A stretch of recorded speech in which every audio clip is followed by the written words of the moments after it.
Tonight on Let It Rip. I know that you're frustrated that we're not bringing an answer and an answer and an answer. Please understand, this week, we're catching up. We had to let the district do what the district needed to do. The Oxford School Board president releases a video saying that now is the time for healing, but not for answers yet.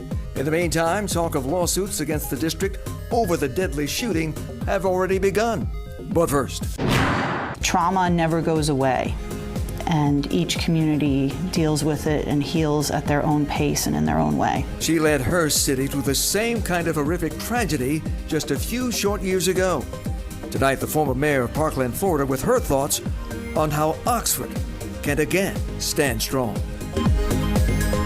Time to let it rip. Columbine, Sandy Hook, Parkland, and now Oxford has been added to the list of places where there have been mass shootings at schools.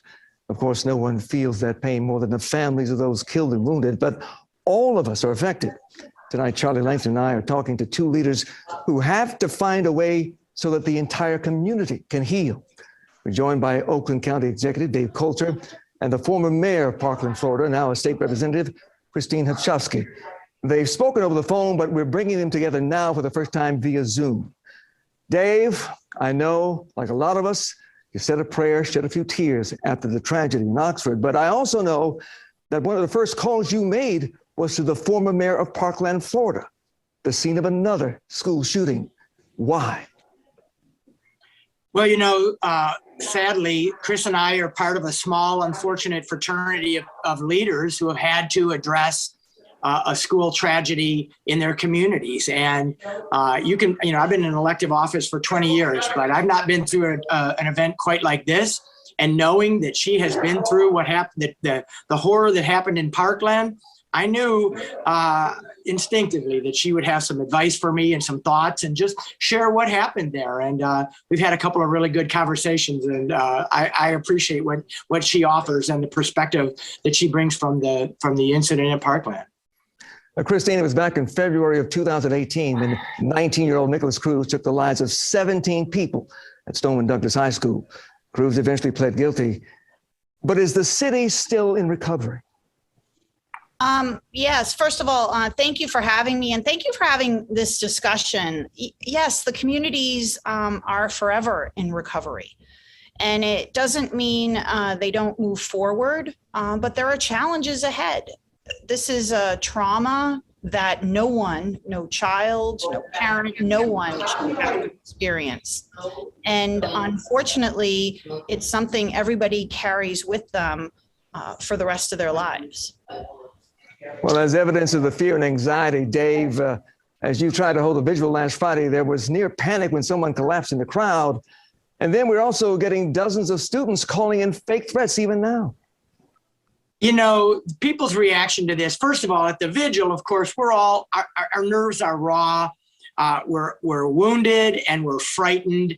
And that was a scary situation. That could have very easily gotten out of hand. And I'm glad that the crowd calmed down. It was a simple medical issue that somebody had. But it does illustrate just how raw this is for people.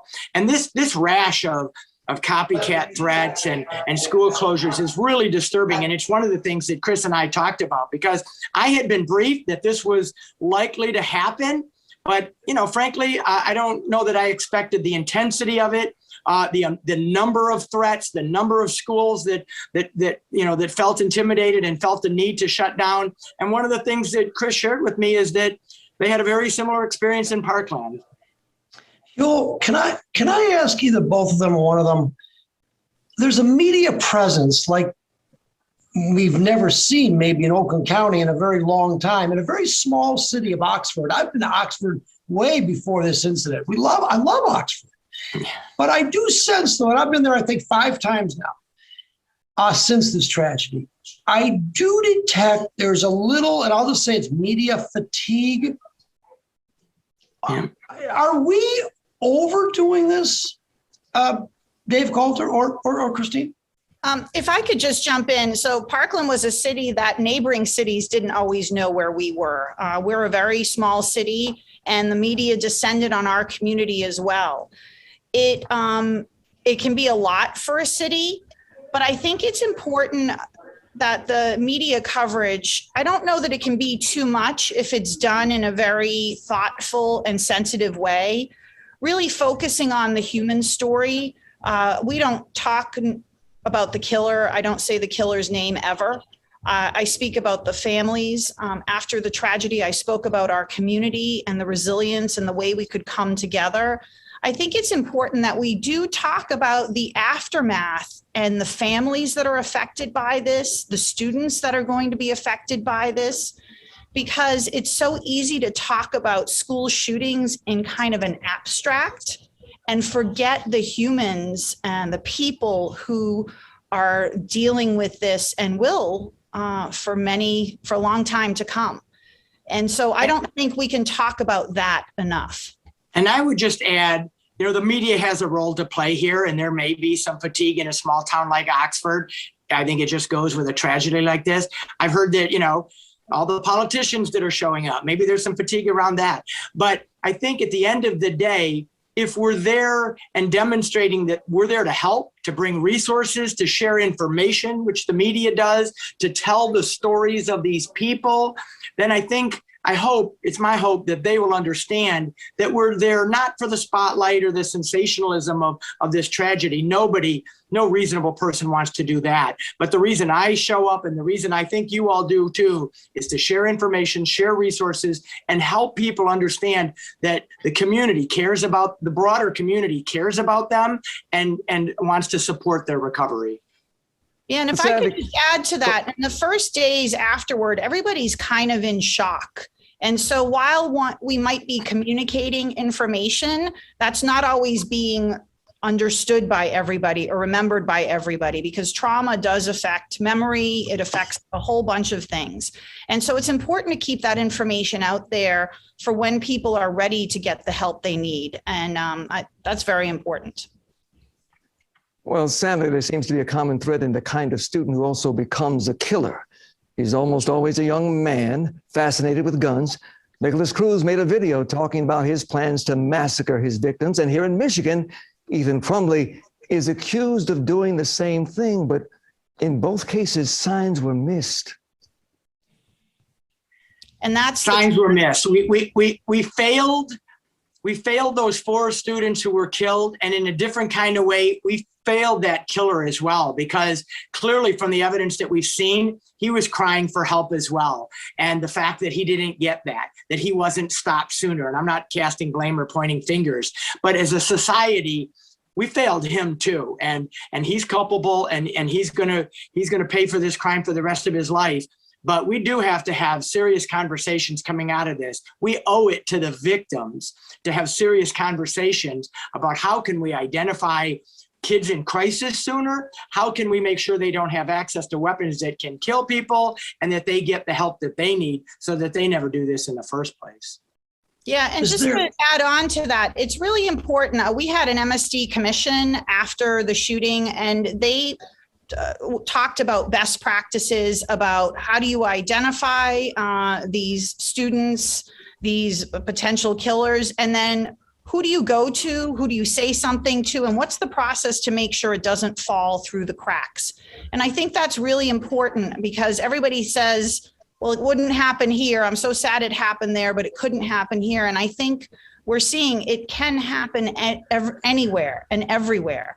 And so it's really important that those processes are put in place, that there's training, that the people in the schools are trained, that parents are trained, that coaches are trained, what to look out for and who to go to when they see something that's of concern. And then whoever they go to needs to also do something.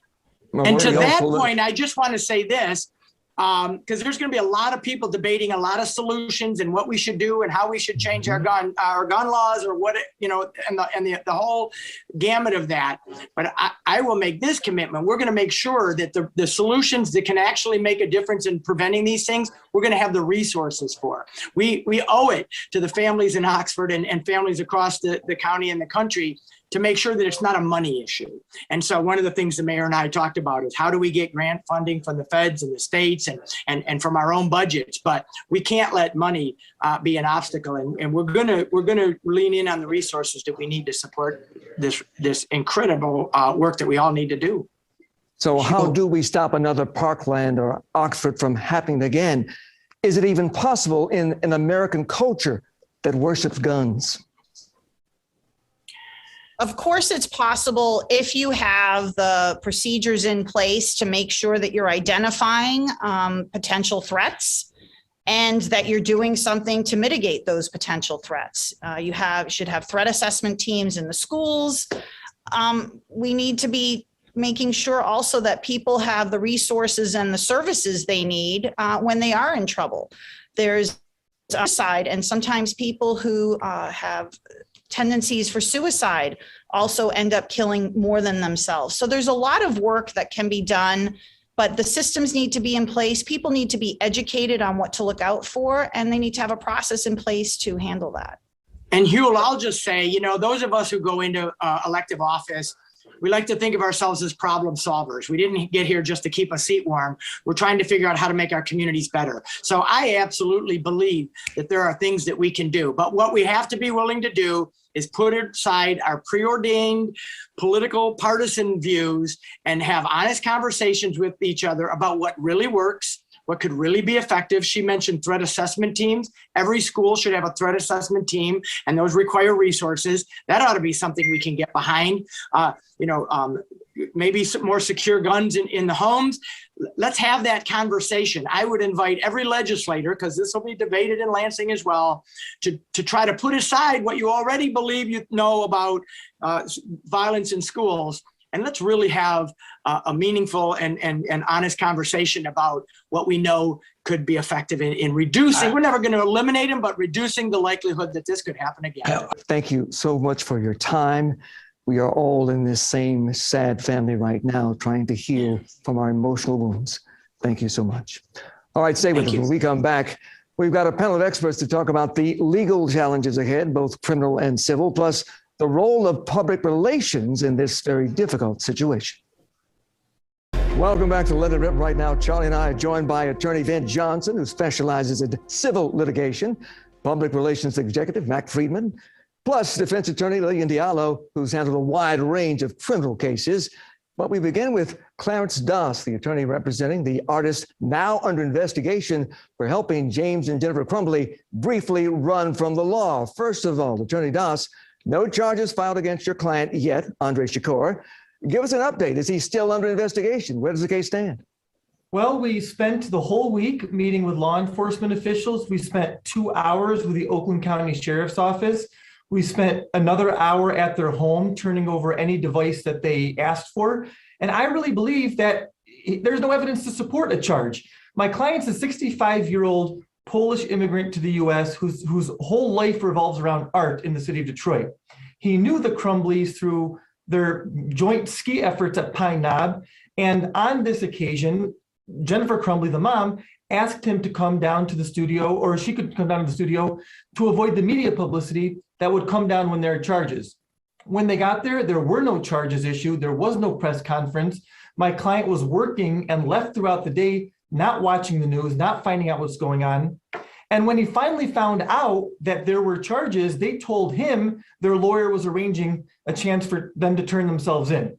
He went home at 5 o'clock thinking they were turning themselves in, only to find out the next day that they didn't turn themselves in and overstayed in his studio.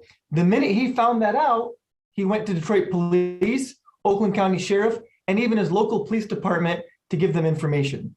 So I think when you look at the timeline of what happened here, which we've shared with the sheriff's office, you're going to see that my client really didn't know what we think he knew. So just to be clear, you're telling me that your client didn't know about the biggest story in Metro Detroit that day, had no knowledge that the Crumbleys were being sought after, searched for by police, even federal agents.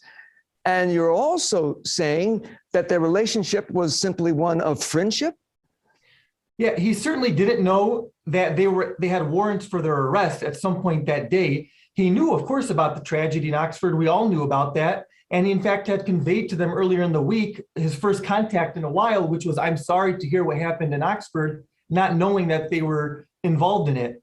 But by the time that the manhunt began, keep in mind, Michigan courts were basically closed at that point. And so he was under the impression they had a lawyer that they were talking to that was going to handle the situation for them. He's not a lawyer. He's just a regular citizen. And even more than that, a citizen that doesn't watch the news the way that most of us in this room probably do. Well, let me turn now to the criminal side of this case. We know that almost the entire Crumbly family is in jail right now. Ethan, of course, locked up, charged with 4 counts of murder. His parents facing 4 counts of involuntary manslaughter. As a defense attorney, Lillian, let me ask you, how would you defend James and Jennifer Crumbly in a situation like this? Just let me say, I want to extend condolences to everybody that dealt with this tragedy, but I would deal with them differently. So let's do the father. I think he's going to be an easier case, at least state-wise. Federal, he may have an issue, but statewide, you have to show, if you're saying involuntary manslaughter, that they did something to cause the death of these poor 4 souls that died, right? So I believe the prosecutor is going to act under a gross negligence theory, right? And now if they are successful arguing that to a jury, they may be onto something, because they're going to say you had a duty, you knew something, right? You were grossly negligent. How are you grossly negligent? Second Amendment applies to everybody, right? But you got a 15-year-old, you give him a deadly weapon, you know there is something going on in his mind, you get a call from the school the day before, and the mom never answers, it was an email and voicemail, right? But she sends her son something that says, oh, laugh out loud, I hope you don't get caught. That's number one. Tougher case for mom, right? Then what mom does to me, that's even more egregious, is when she sends a text. This is arguably after the shooting has happened and it's all on the news and everybody is scrambling. We don't know what. She sends her son a text that says what? Don't do it, Ethan. Don't do what? Had you talked to your son from the time that he shot? I mean, from the time that you refused to take him home, which is unheard of, right? You gonna let this kid that has medical breakdown. He has had a mental breakdown, I would think, right? Take him home. But they let the school get off, right? I think the parents bullied the school and they're like, oh, it'll be okay. Even after you have a picture of a gun, you know your son has a gun. Mom says, oh, Mom and Sunday, we're going to go try out his Christmas present. So, I'm sure we're looking at a straw man if you're the feds, right? Because you can't buy a gun for somebody else, can you? So that's a federal charge. I got a client charged like that right now. And the dad, well, what did he do, right? And we're still trying to say, did they cause the death? Okay, so it's grossly negligent. But what does dad do? Dad says, hey, police, my gun is stolen, and I think my son is the shooter. There are going to be some problems on both sides, but at some point in time, we got to hold people accountable, right? You have rights and responsibilities. Where your liberty stops, mine begins. Thank you. Well, Matt, people are also looking at the responsibility of the school system in this regard as well. There are some who say that the school system fails to respond appropriately. In fact, today, the president of the school board issued a statement in which he said, we're going to have to wait on answers just one day after the school system denied a request to have the state attorney general investigate. Do you think the school board, the school system in Oxford, is doing the appropriate thing regarding public relations? Let me say this first, Huel, from a degree of difficulty standpoint when it comes to crisis PR, this is a 10 out of 10. They're in a very tough situation. But what happens in a tough situation is that the fundamentals of crisis communication should guide an organization. And we're not seeing very many of the fundamentals at work. We've seen some videos, we've seen some statements, we've seen some commentary on the investigation and the prosecutor, but families, from what I'm gathering, aren't feeling like they're getting a lot of answers. And one of those fundamentals I talked about is to know your audience. The school board is elected by the community. The school superintendent is hired by the board to serve the community. The audience of the community should come first, and its needs should come first. And worrying about potential lawsuits and prosecution and anything else, they can get to that. The order's been reversed. The message from the school board president today was, come over here and try to heal first. We'll answer all your questions next week. That's not the right answer in terms of how we would typically advise in any situation of adversity. And this is very serious adversity. Well, Ben, I also have to ask you about civil liability. In the case of the Parkland school shooting back in 2018, the school system there eventually paid more than $25 million to the families of the victims in the case. Do you believe that, looking at the situation we see now, the facts we see now, that the school system in Oxford could face the same kind of liability? Not just the same, Huell, but even larger.